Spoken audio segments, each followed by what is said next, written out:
대방강불 하원경이여 끝없는 태허공 가운데 무수한 깨달음의 빛들이 찬란하게 피어나는 모습이네. 이보다 뛰어난 장엄 어디 있으며 이보다 거룩한 빛 어디 있으리. 하나 가운데 일체요 일체 가운데 하나이니 무사이한 하음의 경계가 중중무진하게 펼쳐지네. 사물 속에 이치가 있고 이치 속에 사물이 있으니 일념이 곧 무량겁이라. 있는 그대로 하음 이치 아님 없도다. 이와 같이 빛나는 하음의 세계요 시방세계에 두 빛나는구나.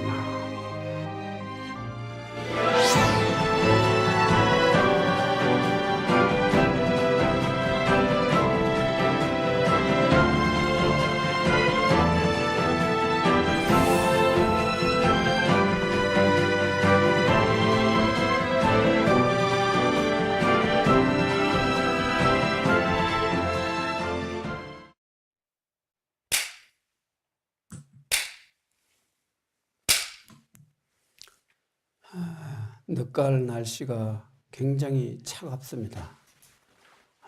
이미 이 한 해도 서서히 겨울을 향해서 이렇게 나아가고 있는 것 같습니다.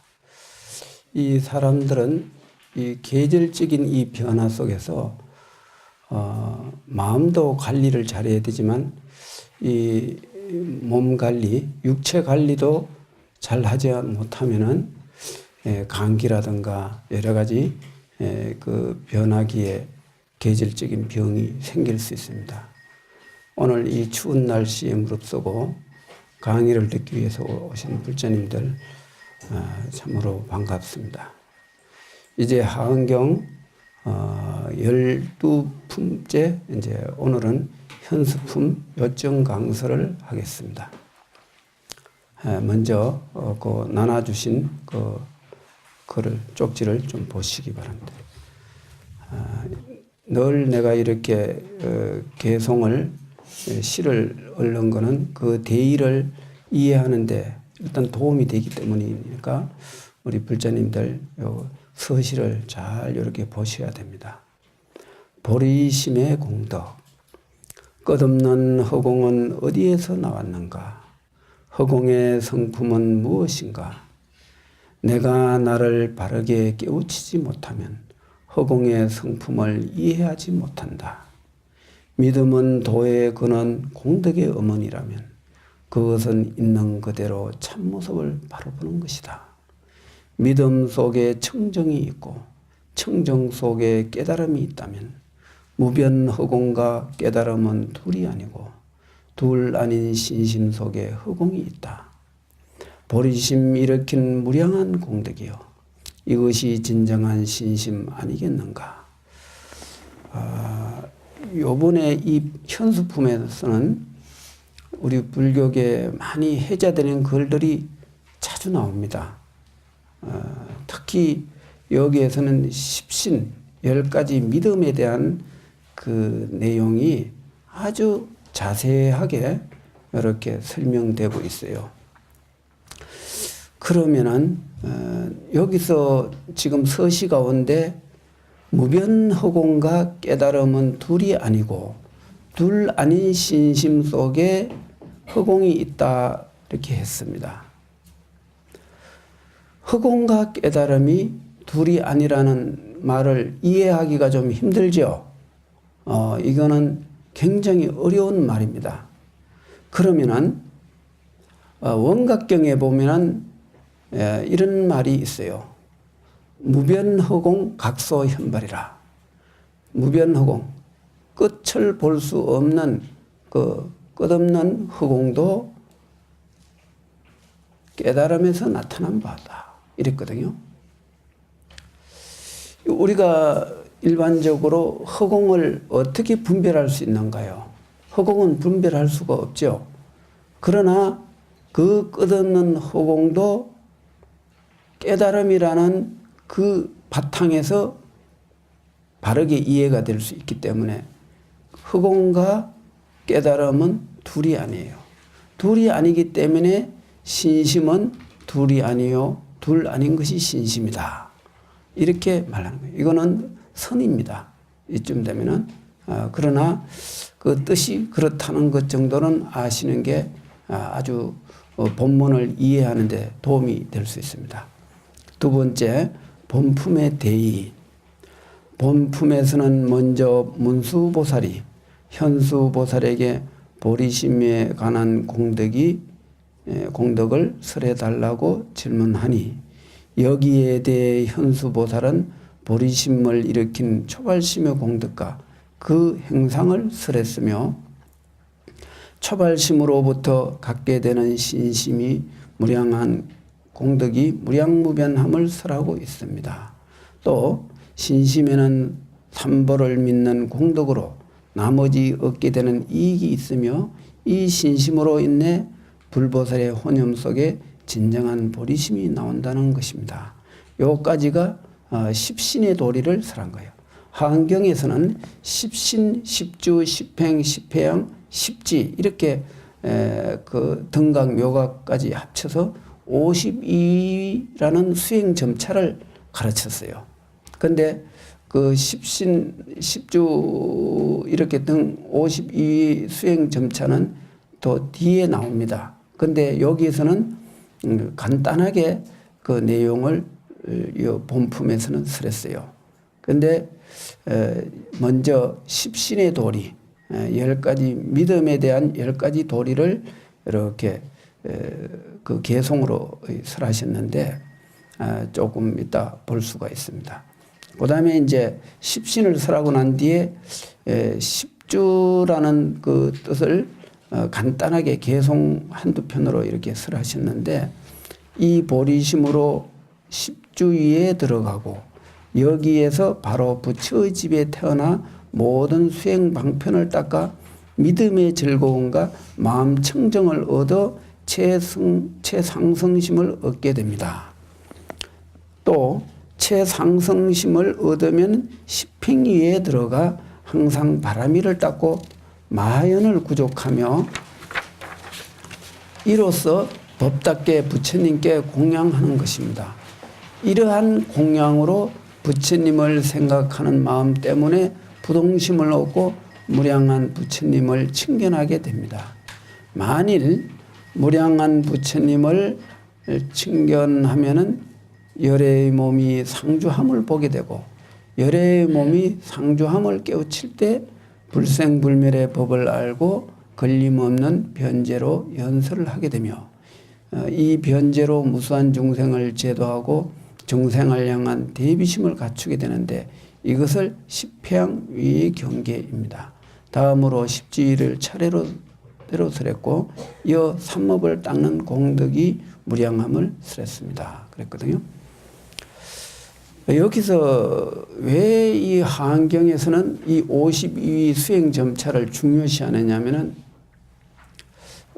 그 하안경 그 본문에서는 다소 조금 이렇게 장황하게 그 내용을 설했는데 이 십행 10가지 행을 십주 십행이거든요. 십주는 10가지 우리가 그 머무르는 그 어떤 그 자세 그 수행을 밝혔고 십행은 10가지 행동. 근데 이 하안경에서는 10가지라는 숫자를 많이 강조합니다.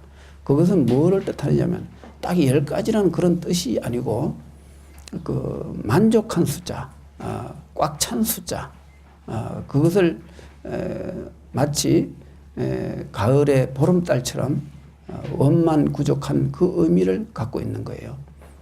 그래서 십회양, 십지 이제 초지, 이지, 삼지, 사지 이래 갖고 하안경의 십지는 굉장히 중요한 그 내용인데 그것은 이 별도로 하안경과 관계없이 별도로 십지경이라는 또 경이 있습니다. 그 십지경의 내용을 용수보살이 이렇게 하안경을 편찬할 적에 여기 편입한 거예요. 그래서 그게 십지경이 되는 거예요. 십지품은 십지경에 해당되는 거죠. 그리고 마지막에 삼업을 닦는 공덕이 무량함을 설했다고 했습니다. 삼업이라는 것은 신구이, 몸과 입과 마음, 이 삼업을 바르게 닦기 위해서는 어떻게 해야 되겠습니까? 우리는 보리심을 일으켜야 되고, 보리심을 일으키기 위하여서 십신의 그 어떤 그런 그 믿음, 그걸 갖고 있어야 되는 거죠. 그러면은 보리심의 공덕은 무량무변하다. 이제 이렇게 설했습니다. 본장에서 각종 삼매를 설했는데, 먼저 해인삼매의 공능을 설했고, 다음 하음삼매, 세 번째 인다라 망삼매, 네 번째 신변삼매, 다섯 번째 법문삼매, 여섯 번째 사서법삼매, 일곱 번째 세간삼매를 설했는데, 이 삼매는 백천삼매로서 중생을 교화하고 이롭게 하는 모든 삼매를 총칭하는 삼매라고 할 수 있습니다. 현수보살은 이 삼매 속에서 세간 출세간에 걸림없는 무진삼매를 설했고, 이것이 부처님의 큰 지혜라고 마지막에 결론을 내렸습니다. 여기에 이제 해인삼매가 처음으로 이렇게 등장합니다. 그래서 합천에 가면은 해인사가 있지 않습니까? 그게 이제 바다 해자에다가 도장인 바다의 도장이다. 그런데 그거는 뭐냐면은 잔잔한 바다에 물이 바람이 안 불면 물결이 안 일어나잖아요. 그러면 명경지수라고 말하듯이 거울처럼 맑게 반사되어 갖고 다 나타나는 거예요. 그래서 산에 새가 지나가도 또 산천 초목이 다 있는 그대로 사실 그대로 나타나는 거예요. 그러면 이거를 뭐라고 보느냐 하면은 한경에서는 특히 해인삼매에 관한 이야기가 많이 나오는데, 그것은 바로 법신의 도리를 그렇게 말하는 거예요. 그래서 해인삼매에 들어갔다 그러면은 그거는 바로 부처님만이 들어갈 수 있는 삼매예요. 그래서 삼매 중에 왕이에요. 왜냐하면 법신 삼매를 능가할 수 있는 삼매는 없거든요. 그래서 해인사는 그 하엄종의 사찰이 되는 거예요. 한경을 내용을 그 뜻을 전파하기 위해서 그 도량을 세운 것이 하엄종 사찰인데, 여기 영주에도 부석사는 의상대사가 여기서 하엄종을 세운 종찰이잖아요.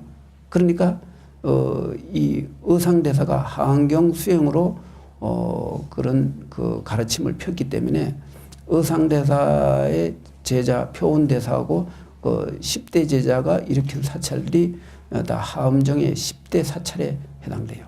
그래서 이 하엄경을 주제로 그 가르침을 펴는 그 종파가 하엄종이 되는데, 신라시대 때 하엄종이 승행을 했어요.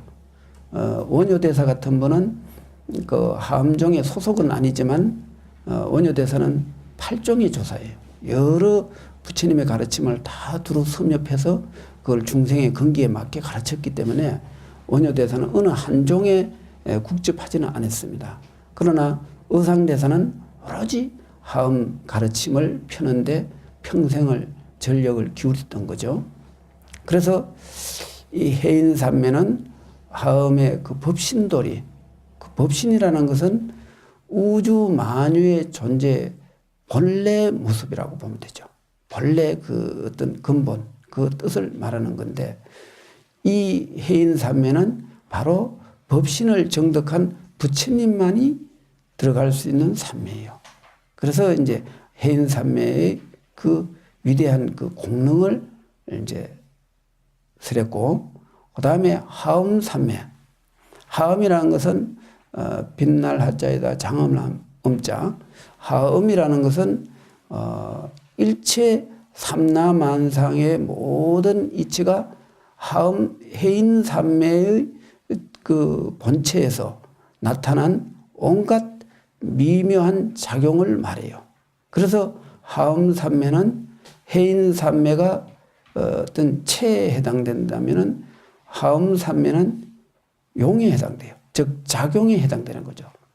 그렇다면은 왜 중생들은 그러면 작용이 많은데 하엄삼매라고 안 부르고 중생, 망상심이라고 하고 무명업장이라고 이렇게 부르느냐 이거죠. 그것은 해인산매의 그 본체에 입각한 행동이 하음산매지 해인산매에 들지 못하고 하음산매에 들어갈 수는 없습니다. 그래서 해인산매는 근본이라면 하음산매는 근본에서 일어나는 그 온갖 작용들이 다 하음산매에 해당됩니다. 그래서 이제 하음산매가 부처님의 행위다 이렇게 표현하면 되죠. 그러면은 이렇게 삼라만상 온갖 만물들이 이렇게 움직이는 그 모습을 법신의 도리라고 하기도 하고 또 하음산매의 도리라고 하기도 해요. 그 뭐냐면은 하음에서는 그렇게 말하죠. 이와 사가 둘이 아니다. 이치가 곧 작용이요. 작용이 곧 이치이기 때문에 해인산매와 하음산매는 둘이 아니라는 거죠. 그래서 해인산매를 정득한 사람은 하음산매를 늘상 수용할 수가 있고 해인산매를 정득하지 못한 중생에게는 하음산매는 일어날 수가 없는 거죠. 그러면 하음산매를 이루지 못한 중생들은 어떻게 되느냐. 중생의 업대로 그 허망한 업이지만은 거기에는 카보가 따라요. 그래서 좋은 일을 하면 공덕을 받고 나쁜 일을 하면 재앙을 받는 거예요. 재앙과 복은 허망하지만 중생의 입장에서는 그게 다 카보가 따른다는 거죠. 그래서 우리가 수행을 통해서 법신의 어떤 이치에 들어가야만이 나고 죽음이라는 이 엄청난 고통에서 벗어날 수 있다는 겁니다. 그래서 우리 불자님들이 비록 이 환경의 뜻이 무궁무진하지만 우리는 이런 가르침을 통해서 불법의 인연을 심어야 되고 이 인연으로 우리는 다음 생에라도 하음의 뜻에 깨우침을 더 빨리 얻을 수 있고 그 깨우침 속에서 진실한 삶을 살아갈 수 있다는 거죠. 자, 이제 그 다음에 인다라망산매, 신변산매, 법문산매, 사습법산매 이런 거는 다 하음산매에 해당됩니다. 하음산매를 세분화하면 이런 여러 가지 산매들이 일어나요. 그럼 산매가 뭐냐? 흔히 불교에서는 온갖 산매를 이야기를 많이 하는 걸 듣죠. 그런데 산매에 두 가지가 있습니다. 그 정산매가 있고 이렇게 그 일반 그 어떤 작용적인 차원에서 불법의 그 어떤 근본에 입각해서 일상생활을 하는 일상산매가 있는데 이 정산매는 그야말로 그거를 이제 대적산매라 그래요. 큰 대 고요할 적 대적산매. 이것은 열반에 들어가는 그 경지예요. 그런 열반에 들어간 경지는 수천 년, 수억 년을 산매에 들어가면은 그대로 이 육체가 수억만 년을 지나가도 늘 그대로 숨도 쉬지 않고 그대로 머무르게 되는 거죠. 그걸 그 정산매라고 그러는데 그런 산매는 부처님과 큰 도력 있는 그 고성들만 할 수 있어요. 예를 들어 수산대사는 낮에 밥을 한 그릇 먹고는 오늘 산매에 들어간다. 그러고 대중들은 그렇게 알고 더 이상 내가 밖에 나올 때까지는 들어오지 마라. 그리고 방 안에서 앉아 산매에 들어가면은 1년씩을 가요.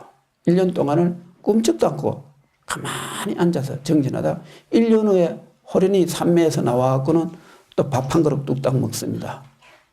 그러면 사람들이 그럼 위장이 병나지 않을까? 이제 그러지만 단식한 사람은 그렇게 하면 죽어요. 그런데 산매에 들어간 사람은 마치 기계가 작동하다가 잠시 멈췄다가 며칠 지나서 또 우리 자동차 그렇지 않습니까? 시동 꺼놓고 한 몇 달 있어도 또 몇 달 후에 또 시동 켜면 또 맥차가 움직이잖아요. 이제 그런 원리와 같은 거죠.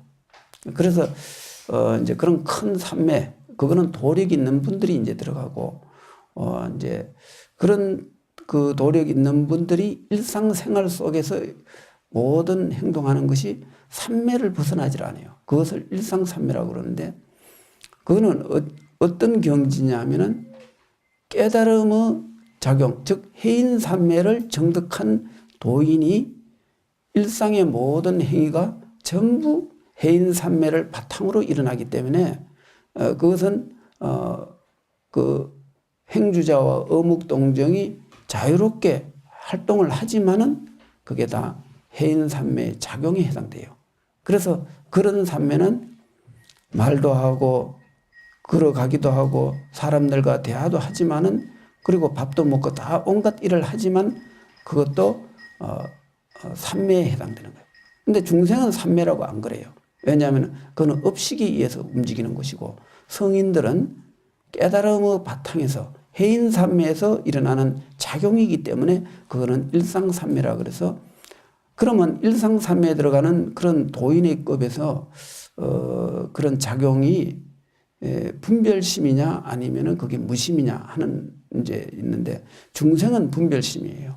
근데 도인은 온갖, 심지어 중생들이 말을 안 들으면 화도 내고 야단도 치고 굉장히 심한 말을 하기도 하지만은 그게 무심을 떠나지 않아요. 그렇기 때문에 거기에 아무런 마음에 좋고 나쁜 분별심이 안 일어나요. 그냥 그렇게 하는 거예요. 마치 바람이 불면은 저 나뭇가지들이 흔들릴 적에 내가 바람이 부니까 내가 흔들린다 이런 생각하지는 않잖아요. 도인의 행동이 그렇다는 거죠. 그냥 움직이는 거예요. 그래서 그걸 무심이라 그래요. 이러한 무심은 바로 일상삼매라 그래요. 생활 속에서 늘 삼매를 수용하고 있는 거죠. 그렇기 때문에 그런 분들은 이 육체를 때가 돼서 버리게 되면은 바로 법신으로 들어가기 때문에 더 이상 그분한테 나고 죽음이라는 생사윤회는 그 고통은 끊어지는 거예요. 모든 스님들이 도를 닦는 것도 최종적으로 그런 생사해탈을 해서 무심삼매에 들어가고자 하는 그 목적을 갖고 있습니다. 산성 역시 그런 그 부처님과 같은 깨달음을 이루어서 더 이상 생사윤회를 받지 않고 대적삼매에 들어가기 위해서 이렇게 몇십 년 열심히 수행했던 거예요. 그래 우리들도 이런 그 위대한 부처님의 삼매들을 체득하기 위해서 열심히 생활 속에서 이렇게 현상 경계에 너무 끄달리지 말고 그런 게 허망하다고 관찰하고 늘 이렇게 연부를 열심히 하시면은 언젠가는 그런 무심삼매라도 들어갈 수가 있습니다. 자, 이제 세 번째 본품의 요점. 이때 문수보살이 청정행의 공덕을 말씀하시고 보리심의 공덕에 관해서 현수보살에게 물으시니 현수보살이 개송으로 대답하셨다. 좋구나 어진이여 자세히 들으소서. 보리심의 공덕은 청량할 수 없으므로 다 말할 수 없도다. 이제 작은 부분만을 설하리니 이는 마치 큰 바다 가운데 한 방울의 물과 같도다. 그랬어요. 내가 요 밑에 한문을 작게 이렇게 연 거는 해석한 거에 대해서 견해를 달리할 수 있는 사람들한테 근거를 만들어주기 위해서 이렇게 한 거예요.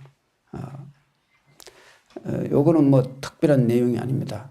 큰 바다 가운데 한 방울 물과 같다는 것은 그만큼 보리심의 공덕은 한량없이 많은데 내가 아무리 입으로 말해봐야 그거는 바다 가운데 한 방울의 물에 불과한 것이다. 그만큼 공덕이 무량무변하다는 것을 설하는 거예요.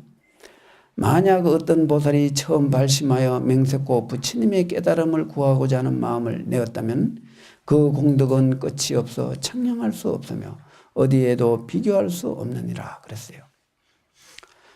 부처님과 법을 믿으며 불자들이 살아갈 도리를 믿으며 위 없는 큰 보리심을 믿는 보살을 초발심이라 하느니라. 내가 그 관로해 놓고 조금 설명을 해놨죠. 이것은 초발심을 통해서 얻어지는 공덕입니다. 그 다음에 신이 도원 공동모여 장량일체 재성급이라 단제 음왕 출애류하여 계시열반 무상도라. 이게 출가한 스님들이 이 개송 모르는 사람이 없습니다. 절에 들어가면 이 개송을 엄청 많이 듣게 돼요. 이것이 해석하면 믿음은 도의 근원이요 공덕의 어머니라. 길이 일체 성근을 길러주며 모든 거물 같은 의심을 깨뜨리고 애착에서 벗어나게 하며 열반이라는 위 없는 도를 보여준다 그랬습니다. 신이 도원 공덕모. 참 이 글구는 나도 엄청 많이 이렇게 생각을 하고 또 이대로 나도 살아야 되겠다 이런 생각을 많이 했습니다.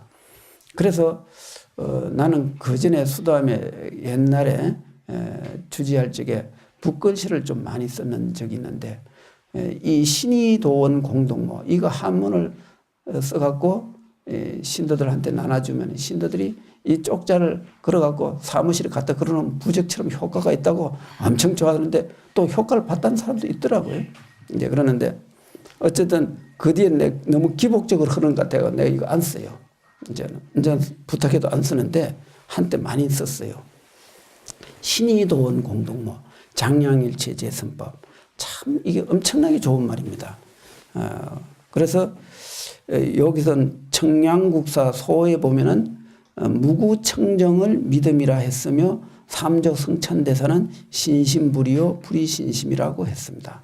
그래서 이 믿음이라는 것을 단순한 그냥 불교를 믿는다, 뭐 부처님을 믿는다 이런 그 단순한 차원이 아니에요. 이 십신의 경기가 엄청난 경계예요. 이 십신의 그 믿음을 갖게 되면은 그 사람은 이미 초발심을 정득한 사람이고 초발심을 정득하면은 그게 바로 초발심시 변정각이라 바로 정각과 통하는 거예요. 초발심을 떠나서 정각이 있는 게 아니거든요. 그래서 초발심과 정각은 둘이 아니다 이렇게 말을 하는 겁니다.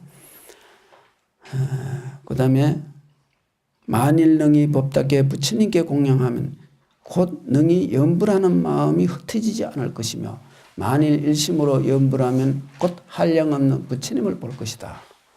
이 하안경 용수보살이 이 염불종의 종주거든요. 그래서 이 마명보살이 그 저작한 그 기실론에도 마지막에는 이 모든 교학적 공부가 잘 안 되는 분들은 다 아미탑을 염불해서 정토왕생을 하기를 바란다라는 걸로 그 기실론이 끝에 나와요. 그러니까 용수보살은 8종의 조사인데 역시 그 통불교예요. 모든 불교를 다 해통한 분이기 때문에 그래서 전 세계적으로 통불교적인 그 교학을 펼친 분이 그 세 분이 있어요. 용수보살, 지금 하안경을 편찬한 분이 용수보살입니다.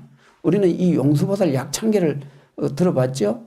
용수보살 약창계가 바로 용수보살이 이렇게 하안경을 부처님이 여러 말씀들을 이렇게 편집해갖고 하안경이란 큰 그 경을 이렇게 편집을 한 거거든요. 그런데 그 용수보살은 8종의 조사라 그럽니다. 염불종, 하엄종, 뭐 법상, 오만 그 불교의 그 교학적이고 가르침을 다 이렇게 책에 있게 정리를 다 하셨기 때문에 8종의 조사라 그러는데 그 용수보살 밑에 또 마명보살이라고 또 대단히 부처님과 뭐 똑같은 그런 큰 도인인데 그 마명보살 역시 용수보살의 그 법을 이어받아서 그렇게 폈고 우리 신라 시대 때 원효대사가 어느 한 종파에 의존하지 않고 통불교로 가르침을 폈습니다. 그다음에 만일 지혜로서 먼저 인도하여 삼업의 허물이 없으면 그 원력의 자제함을 얻어 널리 중생들의 따라 가르침을 줄 수 있다. 그건 삼업에 대한 공덕입니다. 만일 번뇌가 일어나지 않으면 영원히 생사에 빠지지 않고 곧 법성신을 갖추어 법의 뜻을 갖추어 세상에 나타나느니라. 중생의 모습이 같지 않고 행동과 업도 무량하지만 이와 같은 모든 것을 다 나타내는 이것이 해인삼매 위실력이니라. 요게 이제 해인삼매의 뜻이에요.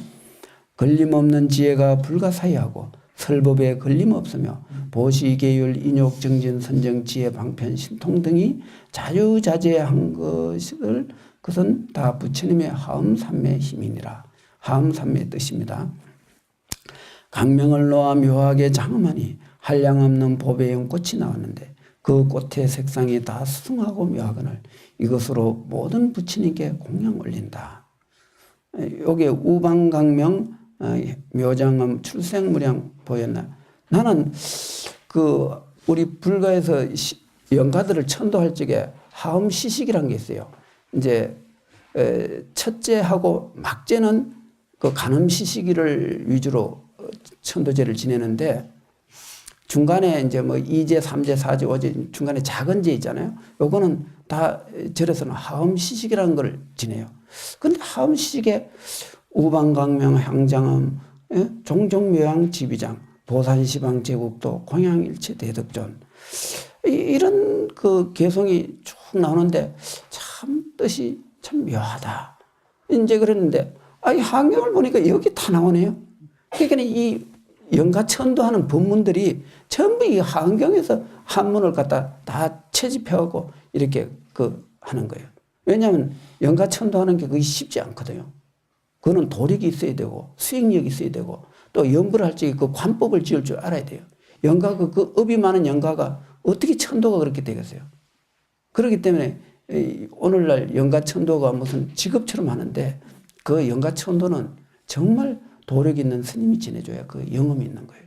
이런 그 깊은 뜻을 관을 할 줄 모르는 사람이 어떻게 천도를 지냅니까? 그래서 강명을 묘하게 장엄하니 한량없는 보배용 꽃이 나왔는데 그 꽃의 색상이 다 수승하고 묘하거늘 이것으로 모든 부처님께 공양 올린다. 우리가 부처님께 공양 올리는 그 뜻이 여기 이렇게 나오는 거예요. 그리고 밑에 것도 이제 방금 읽었고, 그 다음에 이제 뒤에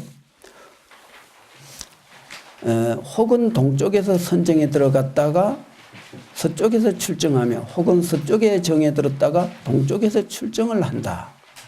그랬어요. 여기 그래서 나는 처음에 이 말을 듣고 아니 무슨 선정이 들었는데 동쪽 서쪽이 나오고 도대체 이건 무슨 말인가 하고 상당히 내가 오랜 시간을 내가 이 책을 펴놓고 가만히 깊이 내가 좀 명상을 해봤어요.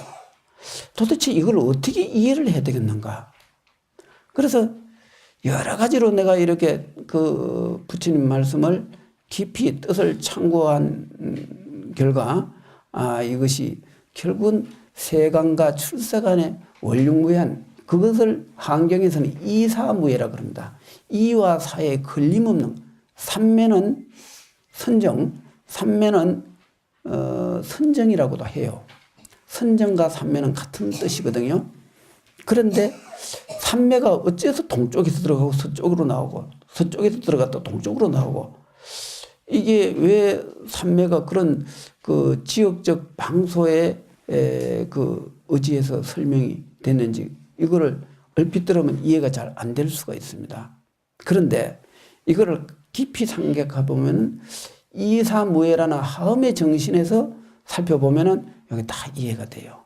결국은 부처님이 말하는 삼매는 이사무예라는 것을 바로 알 수가 있는 거예요. 이제 앞으로 하음의 이사무예 그 내용이 굉장히 많이 나옵니다. 이제 뒤로 갈수록 이제 그래서 그런 뜻이라는 걸 아시면 돼요. 그래서 원륜무예함을 보였다. 최상의 지혜와 이제 요게 현수보살이 이제 마무리 짓는 개성이에요.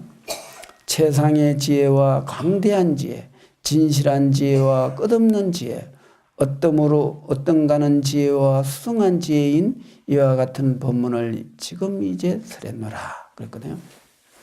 그러니까 이제 그 현수보살이 문수보살은 지혜 제일이 아닙니까? 그래서 지혜 제일의 문수보살이 현수보살에게 보리심의 공덕에 관한 질문을 하니까 이런 52위의 그 위대한 지혜를 이렇게 설명을 한 거예요. 이 최상의 지혜라는 거죠. 그리고 그것은 광대한 지혜고, 그리고 거짓이 없는 있는 그대로 해인산매라고 하듯이 바다에 나타난 사실 그대로, 거울에 나타난 그 사실 그대로 산매와 그 지혜, 진실한 걸 말한 거죠. 그리고 끝없는 지혜, 허공이 끝이 없듯이 부처님의 반야지에는 끝이 없다는 거죠. 그리고 수승한지에 또 그런 그 어떤가는지에 이런 거를 다 설했다 이거죠. 그리고 이제 이 마무리로 이제 현수보살은 이렇게 설했습니다. 이 법은 희유하여 심히 기특하나니 만약 사람이 듣고는 바로 긍정하고 능히 믿고 능히 받아가지고 능히 찬탄하고 설한다면 이같이 행하는 자는 매우 어렵고 귀한 것이다 그랬어요. 이 가르침을 믿고 의지하고 이해는 못할지라도 이러한 가르침의 뜻을 깊이 이렇게 감흥할 수 있는 이런 마음의 정서, 어떤 생각만이라도 한다면은 참 그거는 귀한 것이다. 그거보다 더 귀한 게 어디 있겠느냐 이런 거죠. 자, 이제 마무리를 짓겠습니다. 본품의 정리. 우리는 본품에서 초발심의 중요성을 알았고 초발심은 바른 믿음에서 나온다고 했습니다. 세상에서도 어떤 일을 하기 전에 그 일에 확신이 필요하지만 이 확신은 주관적이지 않은 냉철한 안목에서 나와야 하듯 선에서는 바른 견해가 절대적으로 중요하므로 여기에 대한 문답이 있습니다. 어느 날 수행자가 임재선사에게 물었습니다. 바른 견해란 무엇입니까? 일상에서 일어난 일을 바로 보는 것이다. 이것이 가장 말이 쉬운 것 같아도 우리는 이 업식의 장애를 받기 때문에 우리가 현상을 보는 것과 무심의 바탕에서 들어간 경지에서 현상을 보는 것은 하늘과 땅 차이입니다. 그래서 여기서는 바른 견해가 일상에서 일어나는 일을 바로 보는 것이 우리는 바로 못 본다는 거죠. 우리가 산을 봐도 산을 보는 게 아니고 그 산의 어떤 형태에 벌써 눈에 들어왔고 그 있는 그림자에 지금 집착하고 있어요. 그렇기 때문에 그거는 산을 보는 게 아니에요. 산의 본래 본체를 봐야 되는데 그것은 바로 뭐겠어요? 이렇게 무명업식을 벗어난 그 해인산매의 경지에서 산을 봐야 산의 진면목을 볼 수 있다는 거죠. 중생은 산을 못 봐요. 그 그림자만 보고 있어요. 그래서 조주선사가 남전선사에게 물었습니다. 도란 무엇입니까? 하니 평상심이 돈이라. 그러나 이 돈은 무엇을 말하고자 하면은 어긋난다 했습니다. 이 도라는 것도 역시 앞에 말한 것과 똑같아요. 현상을 바로 보는 게 도입니다. 근데 바로 보지 못하기 때문에 중생은 종일토록 산을 찾고 덜을 찾고 바다를 찾았지만 그는 허상만 쫓아가는 그림자에 불과한 거예요. 그래서 우리는 생활 속에서 바로 보는 안목을 갖추려면은 바른 그 지견을 갖춰야 되고 바른 지견은 일상의 모든 업력의 장애를 받지 않을 때에 현상을 바로 볼 수 있는 지혜가 나온다는 거죠. 우리가 열심히 수행하면은 바른 지견을 갖출 수가 있습니다. 더 이상 현실에 매혹되지 않습니다.